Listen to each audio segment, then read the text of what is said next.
All right, everybody. Once again, we are in the Spring Championship Qualifier, and we have qualifier number 2, MadCorps versus Evil Murkies, the first round game, which for us is actually pretty amazing because these two teams have been around for quite some time. Both French teams. We were tempted to call them the Baguettes against the Croissants, but we're going to let that go, and we're going to call them with their real team names. So we have Infernal Shrines, our first map. It's a best-of-3 series, and of course, the teams want to qualify for Katowice. I'm Khaldor. With me is once again Tetcher, and we are going to bring you not only the series here, but also the draft. Yeah, and we seem to be going back actually technically 2 patches now, and we're seeing the Tyrande Kael'thas ban, very familiar in the games we've seen, and a lot of the times we do see Thrall picked up as the first pick when this kind of ban happens, but it's going to be Zagara first for MadCorps. It's actually been a tendency to go for Zagara even before Thrall. When you look at the North American server, Zagara is even more highly valued, and they actually tend to use a Zeratul over Thrall as well. But on the European server, as you already mentioned, like Thrall is just like the go-to hero. He's even banned out sometimes, and you're completely right. I mean, what we are seeing in regards to the bans is actually very reminiscent of like one patch ago, when we're looking at the last qualifier and also at the end of the Storm playoffs. Tyrande didn't really play as big as a role anymore as she did in the past. She's still picked, but usually not as a first pick anymore. So yeah, it's going to be interesting to see how these two teams fare now with the comp that they're going for. And as expected, Thrall already rolled down, maybe with a second support at his side or even a Falstad. Oh, it's second warrior. Oh, we get to see. Do we get to see what they hover over? Yeah. The draft tool was actually changed a little bit, so they have to lock in the hero first. Oh, sweet. I should probably have warned you, because that's going to play a huge role once we are casting the Sandwich Monkeys, since they love to troll the shit out of us. Everything ranging from Gaslow to Murky. Yeah, there we go already. The Murkies are also starting with the same thing. But Diablo would actually make sense, because right now one of the most powerful comps again is Zagara Diablo for more into Apocalypse, and if the Murkies want to dodge that, they have to pick Diablo at this point. Yeah, but it would deny away that Jaina from them, which is what they're hovering over as well. They do go with Diablo, but that does leave Jaina over to MadCorps, who is someone else who can combo with that Devouring Maw, with the Blizzard on top of it for when it opens up. And also you can still pick into a Muradin to get at least a bit of that stun combo going, because they will not want to give that to the Evil Murkies. One of the cool things about Diablo and Thrall is also that you can use the Sundering into Apocalypse combo, and if that's executed well, you can more or less get a team wipe out of it. We just saw one of those examples, I think yesterday or the day before. So it's not only taking Diablo away from MadCorps, it's also a great addition to Thrall himself. It's just like stun into stun. But MadCorps is running it with the Zagara and Jaina. And we have Johanna, who's prioritized a little bit higher these days again, and we've seen her played several times now with a Falling Sword to just harass the backline of the opponent. Pretty cool that Blizzard actually managed to buff the talents or the additional heroics that we have in a way that the teams are also using them. Yeah, it's really cool to see heroics that were not that often seen coming back in. For example, Jaina, we're looking many patches back, but it used to be just Water Elemental, but now we actually see a really good balance between Water Elemental and the Ring of Frost. Johanna, like you said, got a bit of a couple nerfs to Bless Shield, but a bit of a buff to the Falling Sword, so that's very effective as well. We're seeing pretty much everything. Eventually, maybe Thrall will get the same treatment with Earthquake. Yeah, it could definitely happen. I mean, there were already a few talks about it. We're still on Infernal Shrines, and of course, still in the meta where it's very important to have that wave clear, which is another big argument for Johanna now on Infernal Shrines. With an Eternal Retaliation build, you get a massive amount of minion damage on the Infernal Shrine fights off. It's also one of the reasons why we're currently seeing Diablo banned out, to make sure that Leoric banned out, so that he can't use that Skeleton Swing. And that's definitely something that the Evil Murkies lack a bit. They have the Chain Lightning, they have a couple of tools on Diablo himself who has decent AoE, but they still need something that is able to get a bit more damage in here.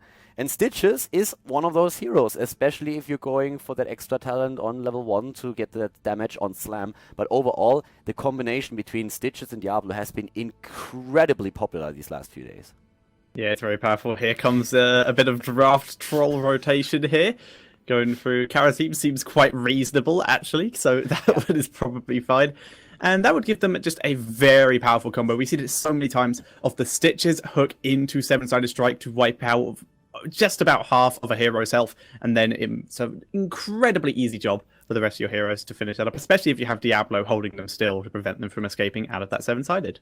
Couldn't agree more. Charism is a great addition to Stitches. You either want to have a support that is able to lock a target down, that would be a Malfurion or an Uther, or you want to have Charism. So those heroes are probably the best to really combo off with Stitches. And it's also pretty cool to see that after the changes that Blizzard used with Malfurion, we have seen the hero a bit more often. And he's still not one of the high priority heroes in the European scene, but he has made his way back into the game. For now, the Murkies, though, they don't go for the support just yet. There are enough good options for them so that they don't have to, but there are not too many good auto attackers around anymore. They want to have Reyna. And well, we're apparently letting the dogs out here once again. Thanks, Evolution. Apparently he's getting sick of the arrow, at least that's what I would assume. Our hero is still on the board, the red arrow there. And yeah. Could you add the word live next to the red arrow, Kappa? No, that's not gonna happen. So guys, in case that you don't know the insider while we're waiting for the next pick here, the red arrow is usually always in the screen when we are running the pre-show for the live stream, and is pointing towards either live or like live in the countdown, and people still don't see it. So he's our hero that is trying to teach people how to actually see if it's a live stream or not. That's why it's a bit of an inside joke there, but I'm definitely not going to put that live thing up there. That being said, with the Reyna taken, we still have Falstad around, and there's also a Vala that you could go for. MadCorps is actually taking a long time for these two last picks at this point. Yeah, they're running down their time pool. Evil Murkies already into 9 seconds, whereas MadCorps just going to be hitting their single digits quite soon if they don't hurry this up. Tyrael being hovered over, very strong warrior, could be a good counter to this incredible to the Apocalypse from Diablo, for example, maybe even to the Sundering if it can be timed right, or at least for follow-up damage.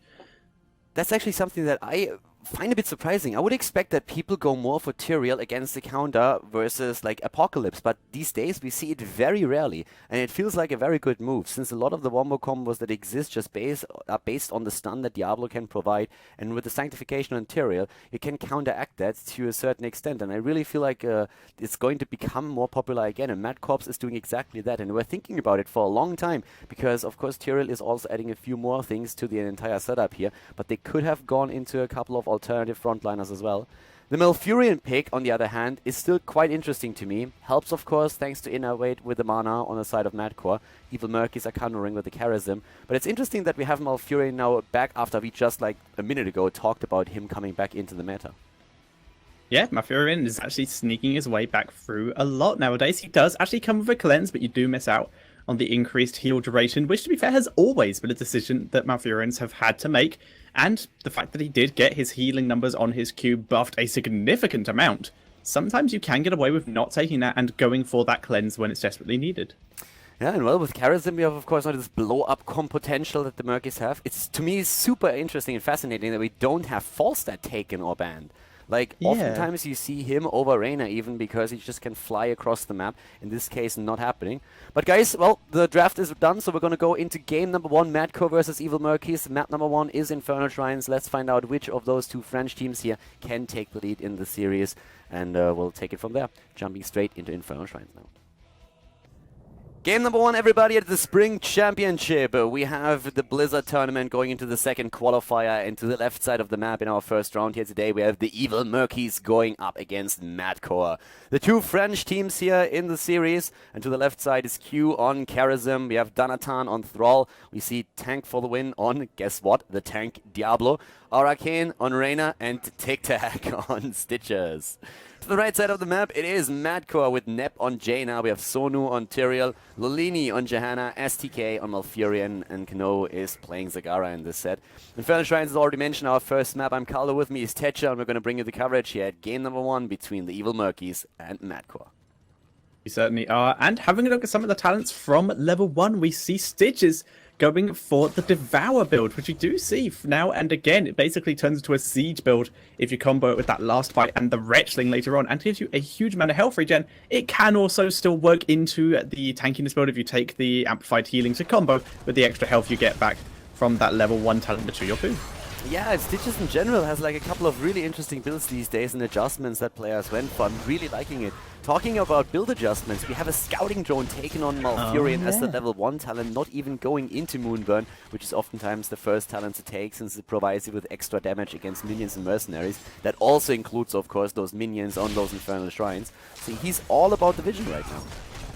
Yeah, and the vision's going to be very useful on those shrines, like you were mentioning before, instead of going for the extra damage, because his team does have a fair amount. Tyrael, Johanna, Jaina, all with a huge amounts of AoE. Instead, he wants to protect those people, especially the Jaina and the Zagara in the backline.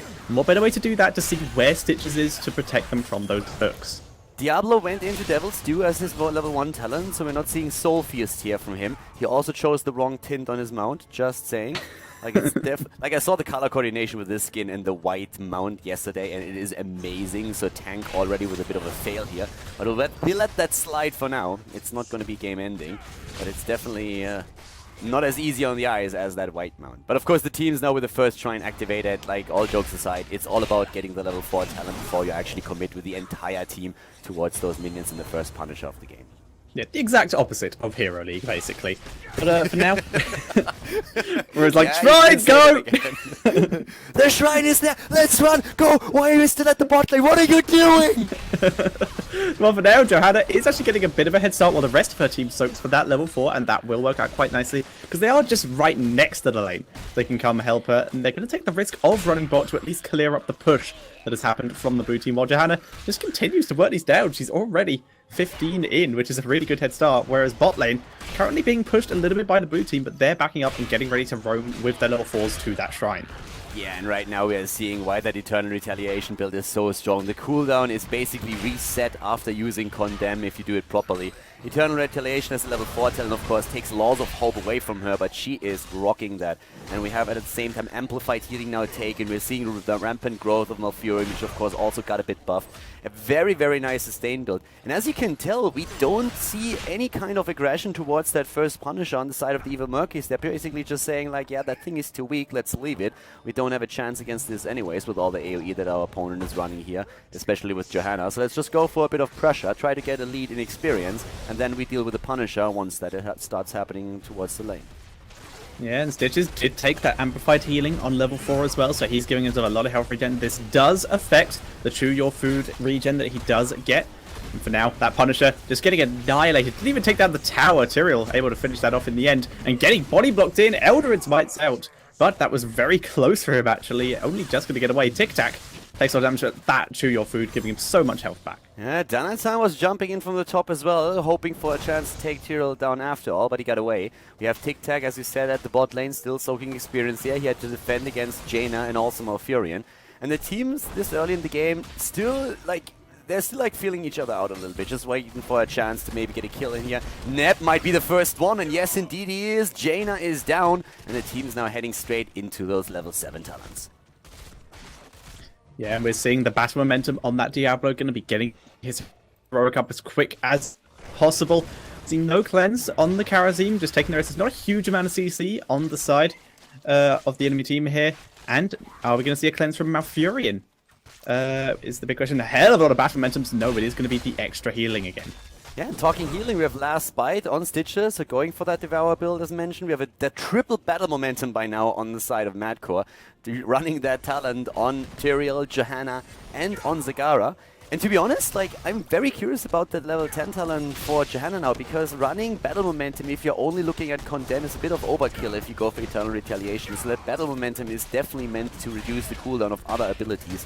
Johanna won't have any trouble with getting that Condemn cooldown resets thanks to the level 4 talent. So that's definitely an adjustment to the heroic ability and also the rest of her talents. So it's going to be a bit curious if maybe this is one of those games where we can see Falling Sword again after Blizzard buffed the talent, and we've already seen it a couple of times in other competitions. Quite possibly. Falling Sword actually quite good at engaging onto these shrines as well, because you can actually just drop onto the shrine and get damage off on the skeletons with that heroic as well, and still get the engage on your enemies. For now, Zagara still dueling with Thrall. These two can basically go at it all game unless stuff happens to interrupt them. But eventually they will come down and help their teams, probably with level 10s. And right now we are looking at the shrine for the Arcane Punisher, and both of the teams are moving in. Tank is at the front line with his Diablo. Sono is moving in now too, and in the back there's always Jaina waiting for another opportunity to drop that Blizzard. Everybody's clustered up, but a nice hook against Malfurion, exactly the one that they needed. They're trying to take him down, and Diablo is there to lock him in. They have the healer taken down. A great start for the Evil Murkies into the shrine fight. And we are seeing Lonely go down, and that is 2 kills in this fight for the Evil Murkies. They take full control. They had a disadvantage in terms of skeletons, but this will allow them to catch up and maybe even just straight up take the Punisher. We're already seeing the red team split up into their lanes to maybe get ready to soak, and probably will send a couple people down to the bot lane to defend that Punisher when it spawns. It's gonna be level 10 now as well for them, so with that there's just absolutely no way for the team in red, for MadCorps, to make any play, and they need to make sure that they have that heroic ability as soon as possible so that they can at least try to defend the bot lane. But once again, Sono in trouble, and he is down. It's a very aggressive player, and in this case he was just a bit too far out. We have the heroic abilities now ready for the Evil Murkies with Apocalypse, Putrid Bile, Hyperion, Sundering, and no talent just yet taken on the last remaining hero on Karazim. And he goes into Divine Palm over the potential 7-sided strike that would have comboed off with the Stitches hook. Yeah, there is already a hell of a wombo combo they have with that Sundering Apocalypse, plus just the large amount of stuns they have with the Stitches hooks. They will be able to lock people down pretty effectively. On the side of MadCorps, though, we see Ring of Frost Sanctification, which is going to be very helpful unless Sonu gets hooked in. He has to drop Sack just to keep himself alive here. And pulling back, so that's not going to be there for his team now. However, MadCorps will take down the Punisher and have Stitches in the Maw. But what can they really do about it afterwards? Stitches just biling for good measure here. Yeah, uses the Putrid Bile, just moves away, and they just went through the entire wall down at the keep as well. So a great start for them into this game. We're seeing them with 4 kills against 0. The Evil Murkies with a very solid play so far. Didn't even have to use that Sundering into Apocalypse combo that they will try to execute during the upcoming fights. And with that great hook that we saw from Stitches earlier on against Malfurion in that battle over the shrine, that's all that they need. If they hit that one hook against Malfurion, that is exactly a victory right there. And that is also one of the reasons why we might see Malfurion go into the level 13 talent Ice Block instead of taking the Life Seed. Yeah, Life Seed, very good when you have to get a lot of AoE heal, but sometimes your healer has to live to be able to heal, so that Ice Block can be really effective, especially against comps like this, like you did say. For now, both teams just focusing on taking some mercenaries, soaking XP, ready for the next shrine to spawn, trying to get their level 13s before their opponent, but we do have a big head start for the Evil Murlocs. And right now, MadCorps, it's all about positioning for them. They need to make sure that Malfurion and Jaina are safe in the backline. They have a setup that really works well for this because, well, with first of all, Johanna at the front, they can always also dodge a hook if they just go straight into Iron Skin. At the same time, if you hook Tyrell, he should be able to jump away or simply use Sanctification. So it's all about the positioning for the damage dealers and especially the healer in the backline. If they can keep each other safe, then they have a good shot of actually locking a target down with that Blessed Shield, using the Condemn, using then also Tyrell to just like jump in and drop a target. But damage output is definitely going to be a little bit iffy since they don't have an auto attack damage healer. They have Sagara that works to a certain extent, but they're really heavily based on that damage that Sagara can push out with a Hydralisk and also of course the Jaina damage. They don't run a Falstad or Reyna or anything along those lines. Yeah, they are relying very much on basically a burst composition without a huge amount of burst engage other than Johanna with that Blessed Shield. There's the Sundering. Lands onto Zagara. Sanctification will keep relying the more on 3 people, but there's no one here to follow up. So they're just using it for disengage, and it does work very effectively. Tyrael blocking the hook from Zagara to keep her alive. Very well played by Sonu. Yeah, I'm a little bit surprised that we did not see Diablo go for the Apocalypse. Like, they were willing to commit to Sundering, but didn't go for the double ult to get those kills secured. So now we have at the bot lane still a bit of a push going thanks to the Khazra camp that was taken, but the wall up at the top has been destroyed and the Frozen Punish is going to make its way in. MadCorps more or less let this one go. Another kill, Jaina down, and with the 13 talents of both sides now, we're seeing again the Murkies starting to move in here with that Frozen Punisher, and they're looking very strong. They're going straight for Johanna again. She gets slammed around. Lolini moves away. Indigestion taken, by the way, as level 13 talent on Stitches, but this is really trouble now for MadCorps in this first game of the best of 3 series. Yeah, they are in serious trouble. They're down to Jaina, who will be back in 7 seconds, but they're up against the 5-man push of the Evil Murkies here. Hook, Justice, and Minion. The Stitches, like we said earlier, going for that sieging build, where he basically uses his Devour to create a load of Retchlings and pushes the lane with it. However, not been able to spawn any so far. And with that Punisher gone, the Murkies have pretty much used up all of their push, and they're going to be backing up. In the mid lane, we have Lolini trying to get some experience for his teams. He just like started to move in an attempt to at least clear 1 or 2 waves. It's all about them trying to head into level 16 now because they realize, of course, that the Evil Murkies are going to be a bit faster with this. We are seeing a few of the towers destroyed at the bot lane, also thanks to the Khazra camp. But by now, we have the Evil Murkies already in position to push this back. Hold Your Ground was the talent on Johanna. We've seen indeed Ice Block used for Malfurion, and he's keeping himself very far in the back here as they are taking the Siege Giant camp to to the right side of the map, and just a moment before we have the Evil Murkies arrive as well. So that could have been another team fight against them. So they need to be super careful on how they move on the map now. Yeah, Jaina's also following with the theme, taking the improved ice block, both of them going forward to sustain, as they're the ones without any escape to get picked off. Zagara doesn't have much of her own, but she also doesn't have the option of an ice block, so she has to basically take it if it lands on her and stay probably even further back than the Malfurion and the Jaina. Hook comes in, does not hit Malfurion or Jaina. And, well, we have, by the way, now also talking about hooks. Fishing hook taken on level 16. The level 16 talents, also with the Circle of Life, of course, and Rampage for Diablo, giving him even a bit more speed here. The top lane still dominated by Thrall and Tyrael, but down here, it's a lot of pressure now from the Evil Murkies. They're dominating this game. It's 5 kills against 0. They're not killing the fort, by the way. They're not taking it down. It's close, but he still has a few hit points left. It has exactly 100 hit points left. Any ability that they have basically will finish it off. But they're waiting. I think even a hook would kill it. Hang on. Hook does 171 damage. Just a hook will kill that. Yeah, I was just thinking about it. Like, drop that hook and do something. I mean, you have that fishing hook, so tank could use that. But the Shrine is again active. And running the level 16 talent, they now move in, take the fort down finally, and also drop the tower. And of course, the Shrine down to... Oh my god, it's again an Arcane Punisher. Ah, that is trouble for MadCorps now. They are so far behind and they won't be able to fight for it. They're just missing out on that level 16 talent, and it's going to cost them another couple of seconds until they will finally have it. Arcane will not be as good in the next patch, but I don't believe that patch has come through yet, which does nerf the damage of those Arcane turrets. Meantime, though, we are seeing Evil Murkies able to pick up the Khaldor camp as well, so this will be Khaldor in the mid lane and a Punisher in the bot lane, and they could even, mate, if they were quick, grab the Khaldor camp in the bot lane. There's the Wretchling push that we can see Stitches go for, just a huge amount of siege damage, and holds the lanes back very effectively. And there's the Punisher. Helps out with the push, so starts to move in right away. Stitch is definitely going for it here. We have now 16 versus 16 talents, since we have the talents ready for MadCorps. In this case, it is the Tenacious Roots for Malfurion, Imposing Presence for Johanna, Holy Ground for Tyrael. We see the Brood Expansion for Zagara. They need to get some damage in now, and well, talking damage in particular, just having a quick look at that, we see currently 18,000 on Reyna, top damage dealer in the game, next to Zagara with 24k.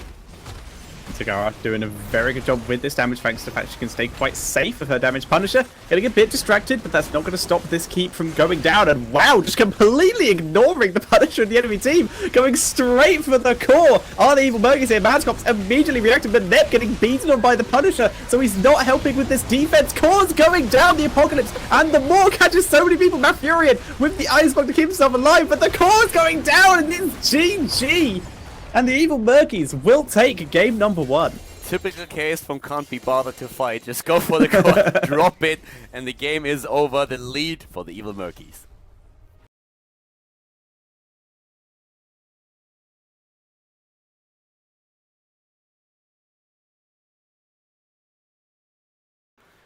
Alright guys, they are really fast, like very, very, very fast. I was just given the link and I was just like, alright, I guess we're starting in a minute. Apparently we don't, we're already in the middle of the draft for game number 2. They're like super fast here. We have Kel'Thas and Thrall banned this time. Tomb of the Spider Queen, of course, adds a little bit of a different touch to the entire setup here. But we have again that focus on Zagara, the Murkies locking her down this time. So Zagara on this map on Tomb of the Spider Queen, of course, incredibly powerful. She's one of those heroes that provides you not only with a lot of damage, but at the same time with a lot of vision on the map. And vision is getting more and more important in the current meta in Heroes of the Storm. It's all about the attempt to try and get map control, and that's what vision, of course, allows you to do, especially when we're talking about those 2 turn-in spots. Thrall and Kel'Thas ban. MadCorps, they could try to go for a composition that dominates the mid and the top lane now, with maybe a Tyrande built for snipes. They're setting it up already with a Diablo here, and taking away, again, Diablo from Zagara, so that the potential more into Apocalypse is not going to happen. I think Tetcher's probably with me already again, but I'm not sure. Okay, awesome. So we have you back too. Yeah, I wasn't quite sure if you were getting something to drink in the break. Because, well, we didn't really have a break. No, so, it was like 20 seconds max.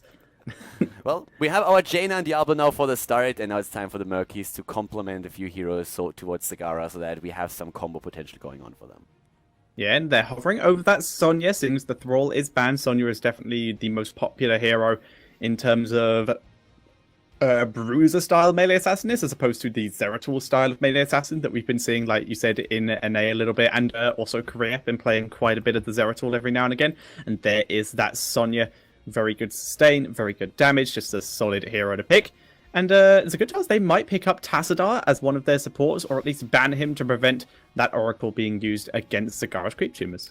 Definitely true. Tassadar is one of the heroes that you usually try to get rid of when you're playing with the Zagara. I mean, you can, of course, play against him as well, but you want to make sure that your creep tumors are where they're supposed to be, and Tassadar is one of the best things that you can do to counter that. AoE abilities take the creep tumors down as well, but sometimes it's pretty difficult to actually find where exactly they are, depending on how much creep spread there is. And then again, you also, like, of course, use mana and your cooldown for it.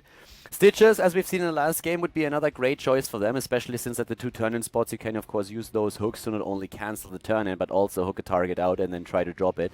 So the Murkies seem to rely again on the warrior that has gained so much popularity now in the European scene. They can't rely on the Stitches Diablo composition in this particular game, but Stitches alone should make it very difficult for MadCorps to dominate those 2 turn-in spots and try to turn in. Yeah, Sonya's a good stun follow-up to Stitches as well, so they do have a bit of a combo. And now MadCorps, they are in their ban phase. They have the start of what could be a very good stun composition if maybe they want the Tyrande, and they would get the first pick after it, so maybe they will leave that one available, because no supports currently banned out here for either team. Personally, I have to say that what I would still like here to see is a Muradin on their part. Muradin has a couple of very nice options, not as a ban, as a pick. As ban, Karazim would make sense for that 7-sided strike follow-up that we've been talking about. But of course, Muradin was changed a bit. His avatar doesn't have that mini stun anymore, therefore avatar got also a slight buff since you have at the same time a higher hit point pool than even before, and you have a lower cooldown. The cool thing of running a Muradin here is that you have a Diablo stun into Muradin stun with a Jaina follow-up, and if Stitches hooks Muradin, he has the best chances of actually getting away from it. So right now, if they want to go for a double warrior, and I personally recommend that when you run a Diablo, I feel like Muradin would be a perfect addition to that setup. Yeah, you mentioned Muradin having the escape. He is one of the only few heroes left in the game with an ability that gives you unstoppable frames, where his Dwarf Toss can get him out of the follow-up stun. If there's just a tiny gap, that's all he needs to get that jump going. And we did see the Tyrande ban coming out from the Evil Murkies to prevent that huge burst sniper composition with Diablo instead of the Muradin, or even with the Muradin from MadCorps, but instead their second warrior is going to be Leoric. We've seen him come in and out of games quite a lot lately. He's definitely filling in a lot more. Yeah, I would have preferred Muradin for the reasons mentioned. Leoric, of course, can also get away, and he has one advantage over Muradin. He has the better wave clear. Even with Thunderclap, that skeleton swing is just something that you can't rival that easily. A Johanna would have probably filled the same gap too. They are running this time with an auto attack damage shield. At least they're thinking about it. They lock him down, so it's not only that Jaina plus in the last game Zagara, but this time they are also having an auto attack damage shield, which is going to make it a little bit easier for them to drop the damage during the fights. And that was definitely a problem that MadCorps had on Infernal Shrines, that they did not really have that constant auto attack damage during big battles.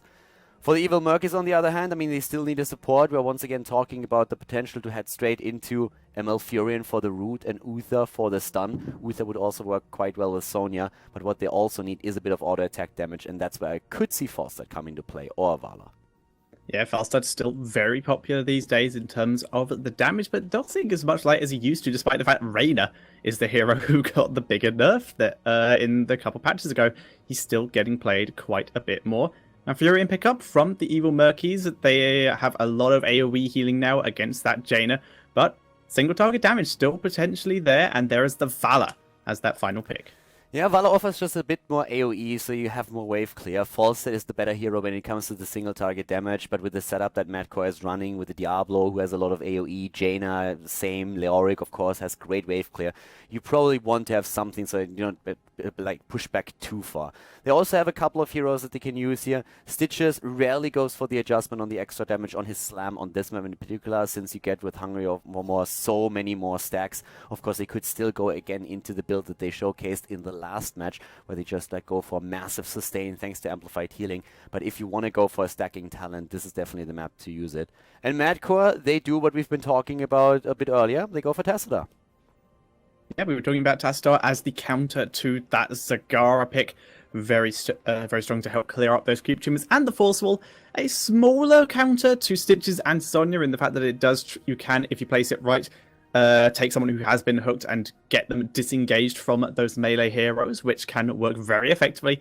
And also, the heroes on the side of MadCorps do have a bit of disengage. Leoric especially has the biggest disengage. So he's probably going to be frontlining the most just in case of those wild hooks coming in from Stitches. So once again, very solid setups for the two teams. We're going to jump into the lobby. I'm going to check out who's going to take it here. Rough Baby, cheers for the resub, my friend. And yeah, with that, we're going to go straight into Tomb of the Spider Queen to find out if Evil Murkies can turn this into a 2-0 victory or if MadCorps comes back into the series and forces a third game. Game number 2 on Tomb of the Spider Queen between the Evil Murkies, and they're going up against MadCorps in the second game of the series. The Murkies currently in the lead, and we have to the left side of the map Q on Malfurion. We're seeing Tic Tac on Sonya, Danatan on Zagara, Tank for the win on Stitches, and Arcane on Vala. To the right side of the map, it's MadCorps, and this time they went for a bit more damage. They have Lolini on Diablo, we have Nep on Jaina, STK on Tacita as the solo support of the team, and Sono is playing Leoric with Kano on Reyna. I'm Khaldor, with me is, of course, once again Tetcher, and we're going to bring you the coverage here at game number 2 between these two European teams. Having a look at some of the talents, a multitude of globe talents on pretty much anyone who can take them. Sonya, though, starting off with the block. We have seen it every now and again, and, well, against Arena, does make a fair amount of sense. Getting that protection in, seeing as Stitches is running as your solo tank, and Sonya's going to be frontlining very aggressively. And Diablo with the Devil's Due, a lot of stacking as you already pointed out, and in the case of Sonya, that block, always interesting to see how many different talents you can take on level 1 for her. If you go to the North American scene, for example, I mean, we have like so many different talents. Warpaint, the Shot of Fury, going into block. You can really just adjust to any kind of situation in the game, and that's exactly what they're currently doing here. She has one talent that I've never seen taken in a pro game, and that is the increase maximum fury. Never seen that, but who knows, maybe one day. Yeah, I accidentally picked that once. I was like, in teams with my team playing Sonya. I was like, guys, should I go for maybe block here or Shot of Fury? What do you guys think? And I was just like at some point, all right, I'm gonna go Shot of Fury, and I click, and suddenly I'm like, why can I not activate my trade? Same icons. And I'm like, uh-oh, please no. I was I never ended up with full Fury, and it was just like the worst day of. No, it wasn't the worst day of my life, but it was just like, why me? Yeah, I was having a look through like different talents that some players are picking, and I had a look at LoL's hot logs just to see like what talents he was picking the most, and he had one game with that talent and a win rate of 100% with it. Misclick right there. Misclick for the win. Well, the rotations are happening as you can see, and Danatan is, as we are used to from Zagara, on the bot lane currently, trying to dominate the play here. We have the teams going for towers. At the top lane we see a similar pressure play now from the Evil Murkies. They already destroyed the first one, they're going for the second one too. Kano is the only one trying to hold the XP there, but the bottom lane is attempting to do the exact same thing. MadCorps with a push. They take one of them down, but not much more than that. Stitches, by the way, went into the Hungry for More. We already touched on the subject during the draft. On this map in particular, you can get a massive amount of stacks going for yourself, and this is of course one of the reasons why the build was adjusted, and we don't see that Devour build in this game. Danatan just getting away from Lolini here. That was close, so no kills in the game just yet. Yeah, still 0-0. Both teams pretty much on the same amount of gems. Actually, we're seeing Red Team get a bit of an advantage in the gem count now. Neither Blue Team, though, did just get 10 of their gems in, so working their way towards that first 50. We have also now on level 4 the Hardened Bones taken again for Leoric, which is interesting. We have a lot of players starting to adjust it a bit to fealty onto death when they are playing on this map here for the extra sustain on the lane. But right now the old school talent, the Hardened Bones, especially good of course after hook. Talking hooks! Oh my god! Tank! What a sexy hook right there! And Diablo didn't even know what was happening. It was just like, wait a moment, how did that work? And nearly getting taken out there. So yeah, very nice approach from Tank. I like it. Yeah, that's a really good spot. I have not thought of that one before. The one place there isn't a wall in that lane. You can just hook someone through the lane. That's really cool. Yeah, it looked for a moment like Diablo wasn't even aware that existed either. He was just like, wait, what? But yeah, survives. Be here. Yeah, survives and moves away. With the level 4 talents, we have again Amplified Healing taken. We're seeing the rampant growth, and we have, of course, the multi-shot build just progressing with Arsenal now. The wave clear really important on this map in particular. You need to make sure that you get the wave clear against the web weavers, and even if you're just like pushing the lanes back to get a position for your own web weavers, it's a great talent to take. Turn-ins are currently happening for both the teams. It's one of those maps where you attempt to snowball, and especially the bot lane is always the center of attention for MadCorps. They're really trying to take Danatan down on his Zagara here. Yeah, Evil Murkies, they've been kind of neglecting it, roaming between top and the mid lane in terms of their protection. But Danatan, the fact that he has lived this long, is still working out very well for them. Neither team really gaining a huge foothold in this game. It's definitely like a very slow game once again. I mean, we've seen something similar already in the first one. It was a very tactical approach there up to the point where Evil Murkies suddenly started to snowball a bit. But with level 7 talents now coming in for both of these teams, we're also nearing the first completed turn-in. Sono is trying to do that with his Space Lord Leoric skin here, still running that wrong tint. I want to highlight that once again. Like, what has to be wrong with you that you take this? Sono, we have to talk. I mean, Dane always invites him into our early morning group, but like, yeah, we have to definitely talk. That's just wrong.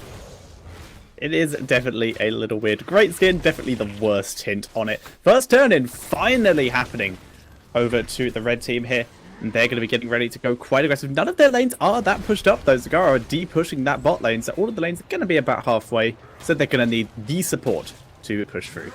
Level 7 for both sides now, and we see on Leoric the paralyzing rage taken against the two frontliners here, so the extra slow over the ghastly reach that he could have taken on level 7. Talking 7 talents, we have now also ferocious healing, endless creep, and enduring growth for the team in blue, and here come those web weavers, so they have to try and take them down somehow at the top lane. That's the job of Sonya and Vala, and down to the bottom of the map, Zagara is still holding the lane and the experience, and let's see how many structures MadCorps can take down here. It's not going to be easy for them, but those web weavers are already doing some significant damage.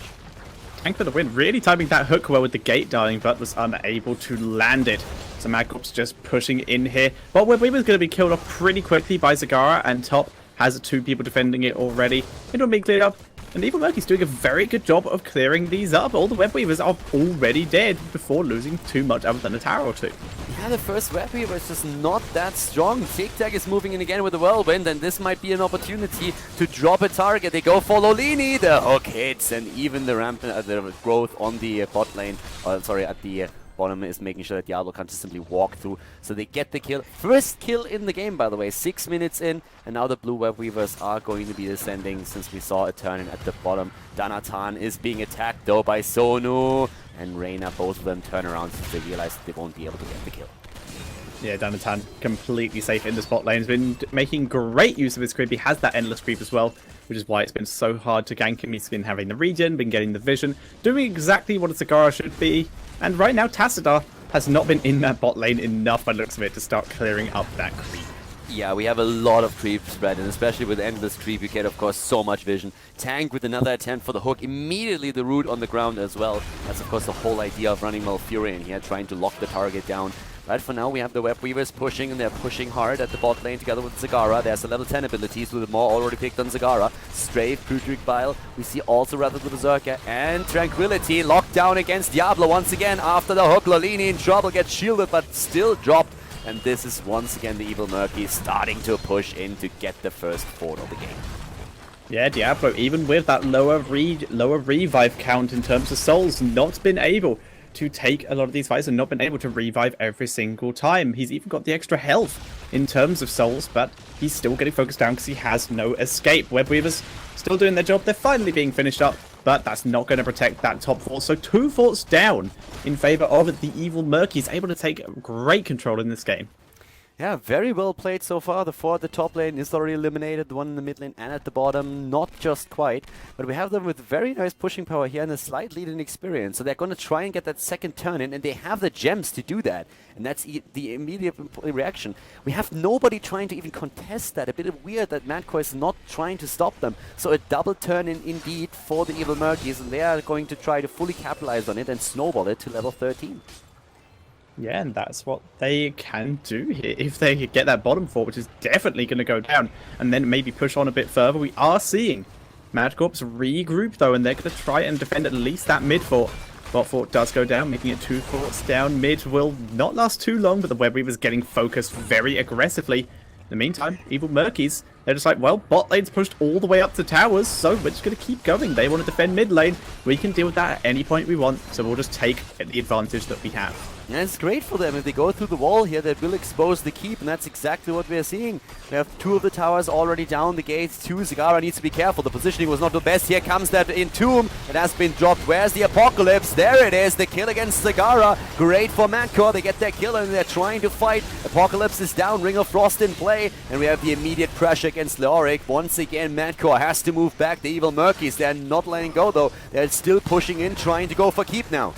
Yeah, they have a person down, yet they're still able to push this aggressively with their heroes, but in come MadCorps for the revenge here. They're trying to focus down Stitches. He is on the creep, but it doesn't affect him. It only affects Sagara, who's already dead, as Stitches does go down. The keep will survive, as will the fort in the mid lane. And we're going to see the Evil Murkies pull back to safer positions and begin collecting gems for another turn-in.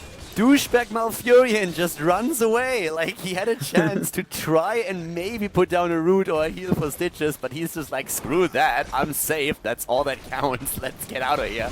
Definitely not an Ohana moment, people are left behind, this is not a family. So that's just the argument. Sorry, that's just the argument you see in games where it's just like, what? I can't heal you if I'm dead. Why would I take the risk? I actually really like Sonya was the only one who tried to move towards Stitches and see if maybe she could do something. Still playing it safe. I expected Q to do the same thing, and he was just like, nope, not gonna happen. I'm good. It's your own fault. I told you to go back. If you don't do it, you die. That's how it works.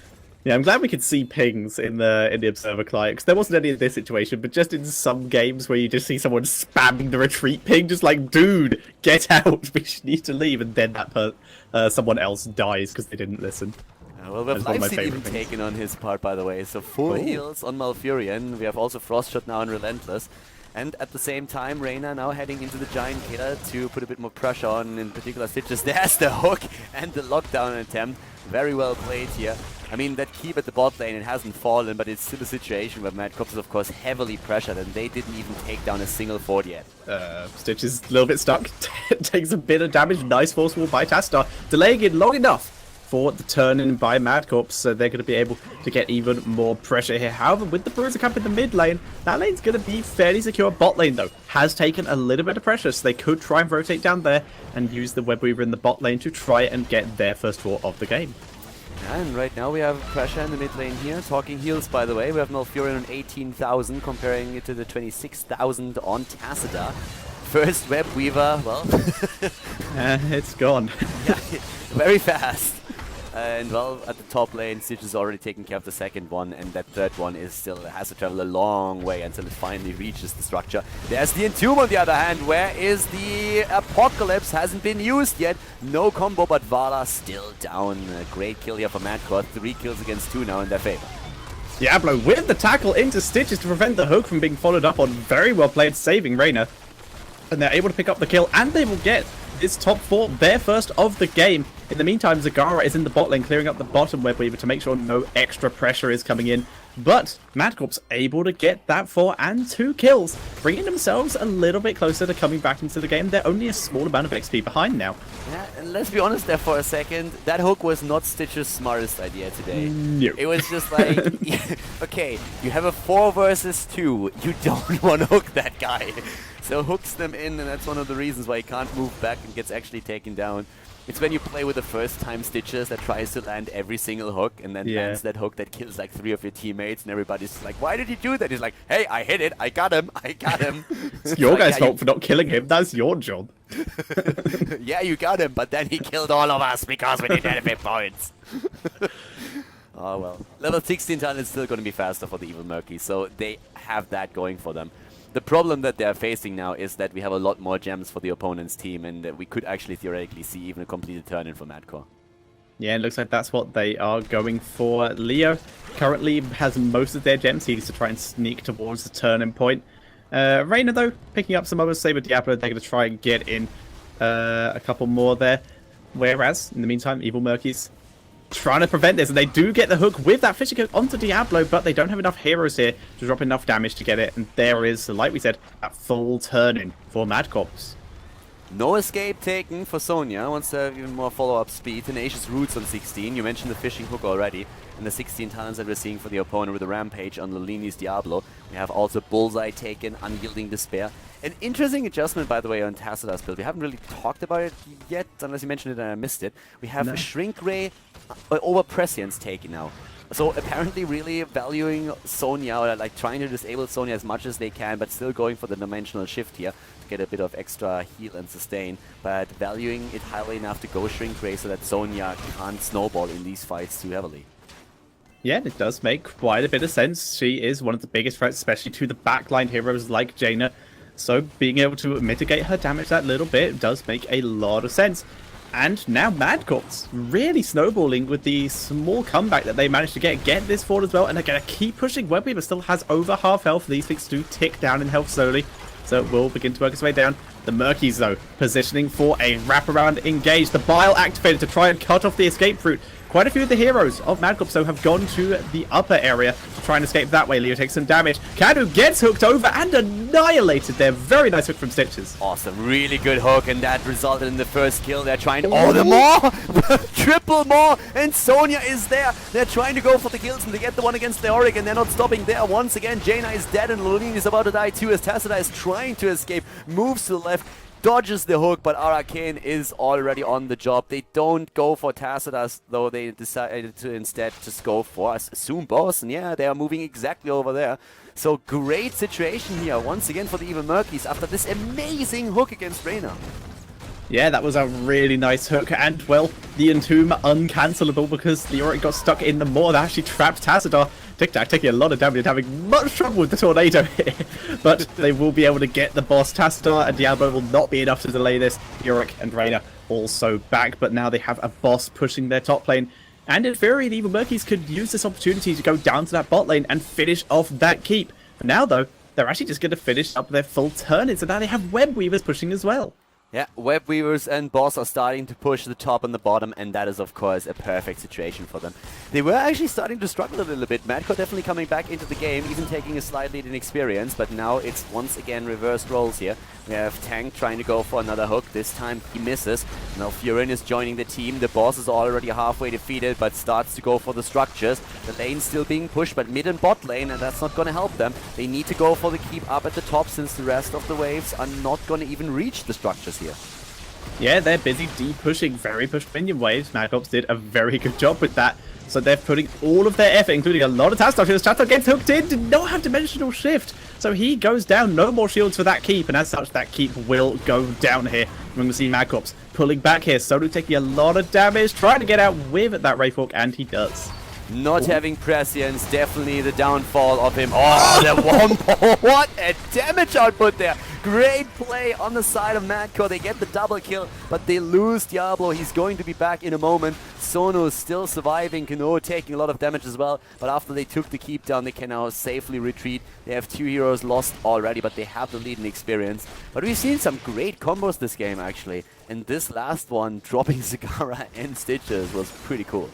Yeah, that was the dream wombo combo. Entomb into Ring into Apocalypse. Literally everything they wanted to hit. Only on 2 people, but those 2 people were very quickly deleted. But now, though, MadCorps with Diablo being back so soon, and now everyone revived, they're going to be able to clear up what little there was left of the Web Weavers and the lanes they had pushed, protecting the rest of their keeps from going down, so they can just put a bit more effort into this top lane to make sure that the catapults do not get very far. I'm not 100% certain why they're moving back now. Apparently they didn't have vision on any hero and were really reluctant to commit to the camp. That's the only explanation that I can come up with. But they should have seen at least Reyna, since there were a few creeps to the right side of the map, a couple of minions. But they wanted to play it safe here. I don't really blame them for that. So they take the camp. They're close to level 20, but so is MadCorps. Oh, and a pause, apparently, so might be that Lolini and his boys are having some trouble. Gives us a chance to actually look at the stats a bit. Malfurion is the only one that didn't die so far this game. Oh, wow, that's unusual, but just shows out the positioning of how well this Malfurion is being played. And, well, you were talking about his healing numbers a bit earlier on. 47,000 healing. He has healed as much as actually Tastar, keeping up with him very nicely, I've just realized. So those two pretty much on even healing throughout this entire game. Yeah, when we have a look at the hero damage, then Reyna with 26,000 looking strong, but Vala at 43,000, of course, a bit better. And so is Sonya, thanks to all that spell damage that they could put in.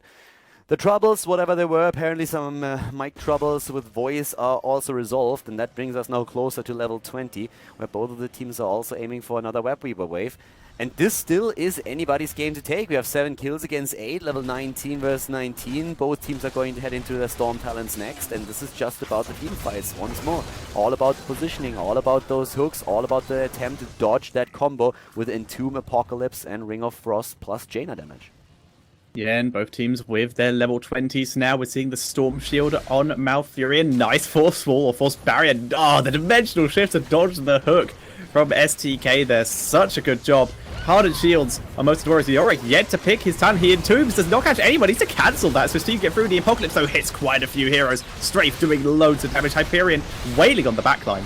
Yeah, Diablo is trying to escape more against Leoric. There's the hook. Great hook against Jaina. Diablo is already down. They're going to go for Jaina. Leoric is also falling. And Neb is not going to be able to escape this one. They get the kill against Zagara at least, but it's still a 3-for-1. And those level 20 abilities, they don't help MadCorps at this point anymore. Yes, the Kinect's Keep that is going to fall. Are they going to try to push for core here? Only Reyna and Tassadar still survive.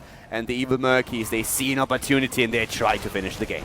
Tassadar desperately trying to shield the core. Sodu is draining as much as possible to revive himself quicker. Tassadar gets rooted, able to keep himself alive. Reyna just being bait at this point to prevent the game from ending, delaying as long as he can. He goes down, but he kills Malfurion though, delaying that little bit longer. Sodu is about to come back. SDK doing everything he can, and they can't end the game. The shields from Tassadar are too strong, and now that Leoric's back, they do not want to take the risk, so instead they will move up to that keep, and they will take that down. That'll be all keeps of MadCorps down. Yeah, again, we have Entomb used. Sonu goes for Tank. Stitch is trying to get away. Here comes Arcane, slowing them down with a Frost Shot, and Tank survives. All of the keeps are gone now, though. They still have 37 gems, and they can turn those in, but they're far away from hitting another Web Weaver wave. But they eliminated all the structure except for the core. They couldn't go for it, especially Tic Tac on Sonya. Took way too much damage there, and with Malfurion down, they had nobody that could heal. Yeah, that Tassadar shield's also a huge deal. Doesn't have the reinforced structures, but the fact it's on such a short cooldown is really helping out in keeping that core alive. And they were able to delay just long enough for their team to revive. Reyna will be back in 7 seconds. He also gave his life to remove the healer. If the healer had lived, then, well, Sonya, they would have all sustained through that fight and probably been able to at least get through the shield. But some great decision-making from MadCorps are keeping them in this game. Yeah, at this point it was actually just that Ball of the Storm in the last fight that even allowed the Evil Murkies to get into this position. Vala got entombed by Leoric but could escape with a Ball of the Storm using that. So that was a huge help here. 12 kills against 9. The team's now both, of course, on the Storm Talons, and we're seeing a desperate attempt to turn in again on both sides. That boss that is still up as well, of course, a huge factor right now. But the lanes are pushing heavily against MadCorps, and TikTok is waiting, trying to just help them out with that, push them in a little bit farther and forcing the opponent back. And MadCorps, they are reacting, they have to. They are abandoning the lane at the top, and they are, of course, opening up another opportunity for their opponent to turn in gems. Yeah, they're looking for their opportunity. MadCorps getting grouped up again. Jaina not here with them, though, so need to be careful. Sonya is a lot closer to the Evil Murkies than Jaina is. Jaina finally coming up so that the teams are grouped, so they need to protect that boss. Sonu's scouting it out, making sure it's not being stolen. Bot lane has been mostly depushed, but another minion wave is arriving, and that will just keep on getting worse and worse until they're able to do a proper pushback effort with a big minion wave, and the minion wave will actually make its way to core with a catapult here. MadCorps has to make a play.